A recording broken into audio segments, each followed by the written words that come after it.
When the unexpected happens, ensure you're getting all the views of that unexpected thing that is going on, right? One, deal with facts. It's easy to get mired down into what you think is going on and not to get all the perspectives. So the biggest thing is quickly get an understanding of that unexpected thing that's going on. Make sure you understand it. Make sure you empower your people to be able to make some decisions around it. For one, give them the autonomy and the range to do it, and then execute. Fail fast, fail often, right? A lot of times some of these, when something unexpected happens, you have to think really quick. You have to put something in place, but you don't want it to fester if it's not working. We don't manufacture anything. We're a service company. We're dependent upon our client base. So I've been doing it long enough to know that it's in a linear spectrum over time. There's these ebbs and flows, right? Early on in my career, uncertainty and risk was manifested as the end of the world. And you kind of have a short-term approach to we have to overcome this thing. And you start getting atrophied at looking beyond this short time frame that it'll happen. And I think that's the thing that we're going through again right now, right? There's a lot of disillusionment. What's going on with these tariffs? Like what's going on with kind of the market? The tariffs have happened before. Is it maybe more polarizing than it has been in the past? Maybe. Is it driving a little bit confusion? Yeah, but it's not a permanent thing. The market things and stuff of that nature. So I think the big thing for us is how resilient are we at doing it? Have we empowered our people? Are we making decisions with good judgment? Are we making decisions with our people and our clients, right? So it's the balance between kind of cost controls and long-term orientation.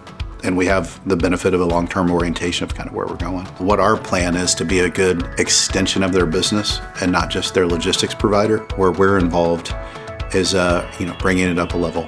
Why do you need to make these decisions? What's your bigger concern? Stuff like that. We're in a very unique position where we're not making decisions based off of necessarily shareholders. It is a component of it. We're making our decisions based off of our stakeholders. So I think it's collaborating to see, all right, what all do we need to do to help you get over these times? What myriad of options do you need to get through that?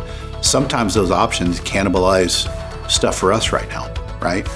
But over a longer period of time, like I don't suggest you do that. You should go through here. Well, we may suggest that something for them in their best interest puts us in a position where we're not handling the business for a short amount of time. How well can we be their advocates? How well we can be their sounding board in times of risk and uncertainty. A lot of companies try to plan for the unknown, and if you try to do that way too much, you'll never put a plan together. My recommendation is be prepared to have that team together and that process together and what that looks like.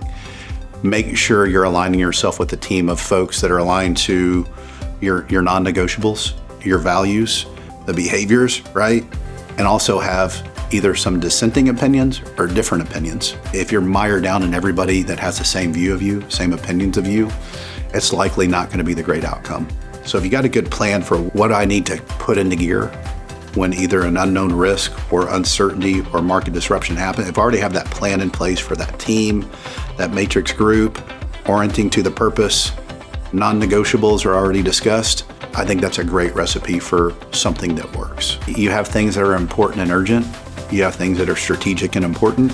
When you build your team and you build these groups that you're working with, it's how well are you delegating the responsibilities. A lot of times when folks are super, super busy, if they take inventory of what they're really busy with, a lot of it may be work that they shouldn't be doing. How well are you leveraging your team? That way when crisis is there, your leadership is working on it. Lean on your providers. We want to be part of helping our clients prepare. We've seen it a little bit in this, just in the different tariff, right? We've seen some of our clients come up with some really good ideas on how to overcome the tariffs, getting out from under the time frames and stuff like that, sourcing from different locations to avoid or mitigate tariffs. We've also seen certain customers say, I'm just going to stop doing business right now. Looking at your profit margins, making sure you're making what you should make, I think that's table stakes. I mean, every company has the responsibility to do that. Resiliency is where you have a long-term orientation of the business. So what I would say is if you're putting your team members at risk, the people that are working, you're putting your clients at risk, right? Because you're just looking at cost cutting and margins, you may be stepping over dollars for pennies. It usually costs you more in the long term, right? So that's one of those things where costs, margins, all that's always important, but is it putting your culture at risk? Is it putting your service at risk? Is it putting that piece of it so longer term, if you know that these comes in cycles and you have to weather a storm, I think you overestimate what you can do in a year. You underestimate what you can do in 5 years, right? So having that long-term orientation to the business for resilience is huge. I don't want to impress that it's not important to cut cost, but if you kill your culture and you lose your client base and you suffer your integrity for having those cost-cutting measures or something like that, it's very tough to recover. I feel like we're in a unique situation as a privately held company that's not beholden to, shareholders, and we have a bit more flexibility to be able to weather the storm. Like, we can prioritize culture and customers over profit because we can, because we want to.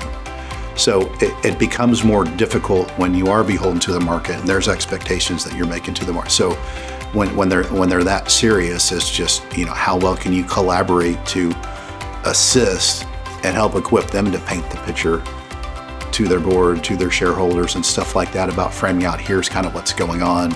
Again, not all yet is lost. Here's what's kind of happening and stuff. And it's prevalent right now.